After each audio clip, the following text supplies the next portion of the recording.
Mas antes eu quero mostrar uma foto aqui que representa muito bem um clima de paz e amor que eu particularmente não acreditava. Alberto Fernandes sentadinho ao lado de Javier Milei num primeiro encontro público dos dois nesse processo de transição que começa hoje lá na Argentina. Lembrando que ontem era feriado, não apenas aqui no Brasil, mas também lá na Argentina. Os dois não se encontraram e hoje temos aqui o início desse processo.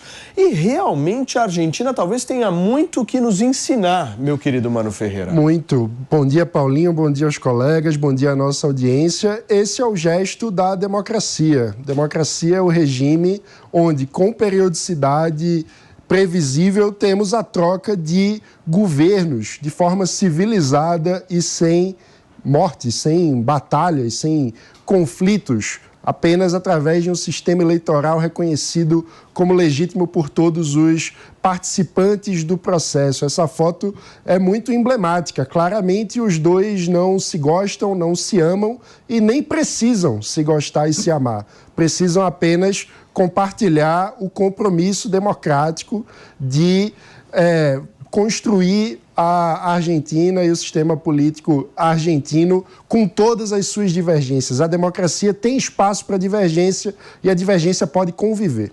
Agora, gente, é interessante essa imagem aqui que a gente está exibindo. Coloca na tela, Mari, essa imagem aqui, porque a gente aqui no Brasil se deparou com um processo eleitoral no ano passado muito tumultuado, né? A gente viu um ódio sendo propagado de todos os lados, né? Ou seja, quem discordava daquele determinado candidato era odiado pela parcela que apoiava, né? E essa imagem ela é muito representativa porque eu vi vários e vários comentaristas em muitos locais dizendo que a polarização política foi algo muito negativo. E aí eu trago aqui uma discussão para vocês.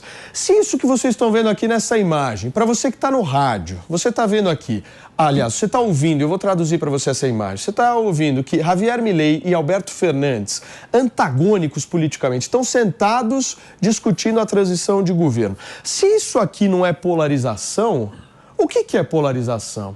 As pessoas, eu acho, Nelsinho, confundiram polarização com fanatização, não é isso? Sim, e com radicalização e com fanatismo mesmo, né, Paulinho? Nesse caso aí, essa imagem ela é simbólica de que quem perde e quem ganha, eles têm um objetivo comum, que é fazer uma transição em prol do país. Certamente eles discordam em tudo ali, em economia, em costumes, em muitas outras questões que foram decisivas na política. Mas ali ambos têm uma função, um é de presidente saindo, outro é de presidente que vai entrar. Essa é a questão e isso ensina muito. Em especial agora que os brasileiros estão acompanhando tão ferrenhamente a eleição argentina, inclusive com paixões, talvez fique aí uma boa mensagem, uma boa lição para nós brasileiros que vimos algo muito diferente no último ano, né? E no último ano dos dois lados também, não é só do presidente que não quis passar a faixa, do Bolsonaro e tal. A gente tinha também o Lula com críticas muito ferrenhas. No debate, o presidente Lula falou que não queria ficar perto do outro, né? Como se fosse alguém, assim, tóxico ou com uma doença contagiosa, enfim. Então, assim, dos dois lados aqui no Brasil a gente teve condutas muito diferentes. Agora, onde foi que a gente errou, Felipe Monteiro, para a gente não ter uma imagem como essa? Não, boa pergunta, né? A gente tem que tirar o chapéu para a Argentina, porque todo o processo eleitoral da Argentina foi marcado por embate duro, mas também pela civilidade, né, entre os dois candidatos, entre os dois grupos políticos. É bom lembrar que o Massa, antes do resultado final das eleições da Argentina, ligou para o Milei, cumprimentando o Milei, desejando sorte ao Milei. E agora está vendo, um dia praticamente depois do resultado das eleições da Argentina, os dois, o presidente que está deixando o cargo, Fernandes, e o Milei que ganhou as eleições, juntos discutindo a transição. O que a gente não viu no Brasil, né, quando o Bolsonaro não quis ligar para o Lula e o Bolsonaro resolveu, ao invés de transmitir o cargo no dia 1º de janeiro, resolveu deixar fora de qualquer tipo de possibilidade um tipo de imagem como essa, né? Infelizmente. E é bom lembrar, Paulinho, que o antagonismo político, o debate de ideia, o conflito de ideia é saudável para a democracia.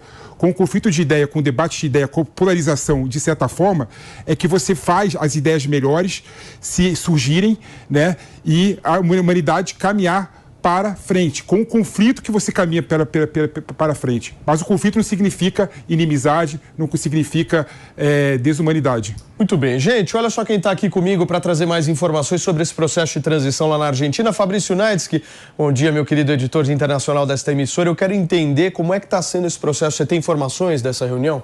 Temos informações sim, Paulo. Bom dia para você, pessoal aqui do Morning, todos que nos acompanham. Essa foto aí do Milei com Alberto Fernandes, emblemática, né? Realmente, como falou o PP, eles não precisam gostar um do outro, precisam respeitar, compartilhar os valores da democracia. Mas eles não parecem estar muito felizes ali de estar um do lado do outro, não, né? Parece meus pais depois se separaram, quando se encontravam. Festa de aniversário era sempre esse climão. Mas olha só, falando sério agora, o Milei chegou hoje cedo na Quinta de Olivos, que é a residência oficial do presidente da Argentina, no caso Alberto Fernandes, até o próximo dia 10 de dezembro, para dar início a esse processo de transição. Eles começam a discutir como que será feito esse processo. A Argentina tem poucas informações em relação a isso. É esperado um comunicado oficial em breve, nas próximas horas, para saber exatamente do que foi tratado, mas o que a gente já sabe, isso a gente pode dizer sim, é em relação ao Ministério da Economia, porque havia um boato, uma expectativa de que o Sérgio Massa, que é o atual ministro da Economia e foi derrotado nas eleições no último domingo, deixasse o cargo de forma antecipada, pedisse uma licença, deixasse de alguma maneira. Isso não vai acontecer. Sérgio Massa permanece no cargo até o dia 10 de dezembro. E ele liberou a equipe econômica, o número 2 do Ministério da Economia, que é o Gabriel Rubinstein, para conversar já com a futura equipe econômica de Javier Milei. A gente ainda não sabe quem vai ser o ministro da Economia de Milei, mas os assessores do novo presidente da Argentina já estão em contato direto com a atual equipe econômica da Casa Rosada para dar início, então, a essa transição econômica. A equipe de Milei queria até mesmo que o atual governo de Alberto Fernandes já tentasse passar para frente algumas propostas, metas fiscais para o ano seguinte, mas isso não deve acontecer. O governo de Alberto Fernandes ainda deve segurar nesse ponto, e aí a partir de 10 de dezembro começa de fato a desenrolar o governo de Javier Milei. Expectativa hoje também, Paulo, pela abertura do mercado na Argentina, para saber como é que vai ser o dólar. Nas bolsas, né, Fabrício? Pois é, porque ontem na Argentina foi feriado, assim como no Brasil aqui foi feriado em alguns estados, na Argentina ontem foi feriado. Então hoje a gente começa a ver de fato já os primeiros reflexos econômicos dessa eleição de Javier Milei. Até no Jornal da Manhã eu trouxe um dado do JP Morgan, o banco americano, dizendo que Milei tem pela frente propostas audazes que ele precisa para a Argentina avançar, mas que ele vai precisar manobrar muito bem politicamente, porque há a possibilidade de encontrar dificuldades nesse campo político. E a gente lembra que a Argentina, no começo desse século, tinha ali uma instabilidade política enorme, né? Muitos presidentes, entre 99 e 2003, 4 presidentes na Argentina, um deles que durou 7 dias no cargo, mas de 2003 para cá, do Néstor Kirchner para cá, todos eles cumpriram o mandato por inteiro. A expectativa também é a mesma para o Milei, claro, né? Mas vamos ver como é que vai ser essa negociação aí com o Congresso para que ele consiga passar as propostas que ele prometeu durante a campanha. Tem muitos desafios aí pela frente de Javier Milei, né? Agora, deixa eu trazer a nossa Miriam Spritzer aqui para a conversa. Miriam, bom dia para você. Eu quero entender um pouco da tua visão. Como é que você vê essa onda de direita na Argentina se comparada com a onda de direita que a gente viu aqui no Brasil?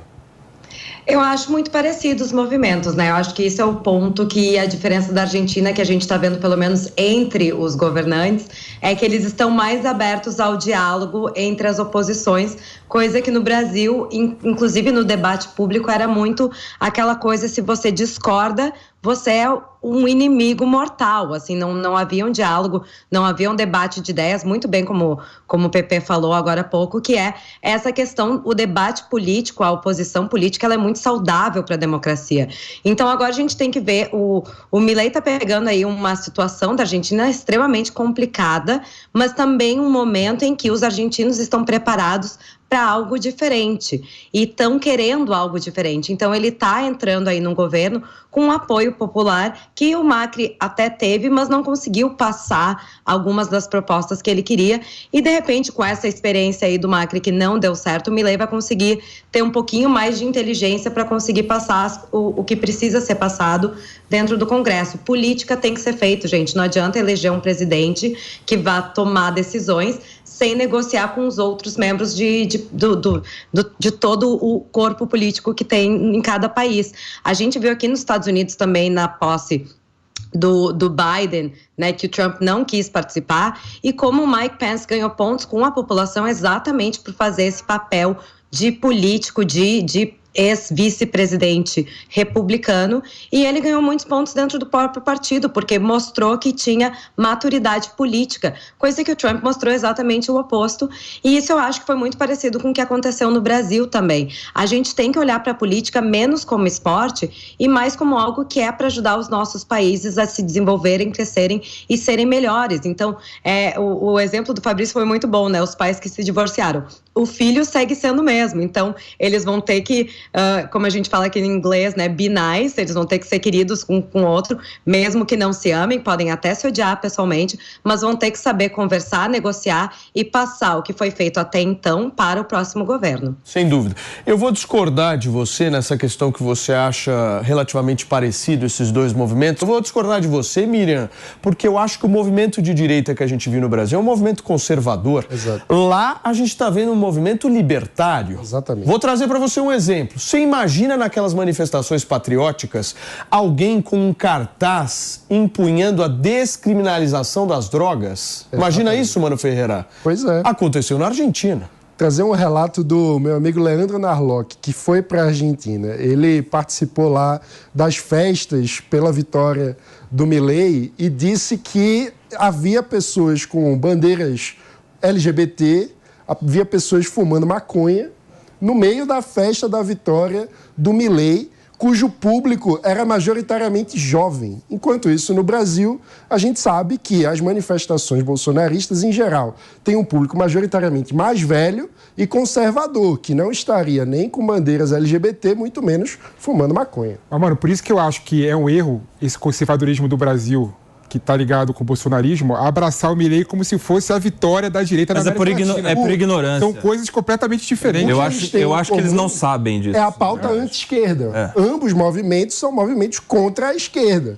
Mas aí é o que eu acho que muitas vezes na América Latina a gente acaba tendo a direita mais definida pela negação da esquerda do que por uma agenda concreta de país. Quanto mais extremado é uma corrente, mais próxima fica de outro extremo. Né? Então você vê, por exemplo, que o libertarismo está muito mais perto da extrema esquerda do que da direita e do conservadorismo, com toda certeza. Miriam Spritzer.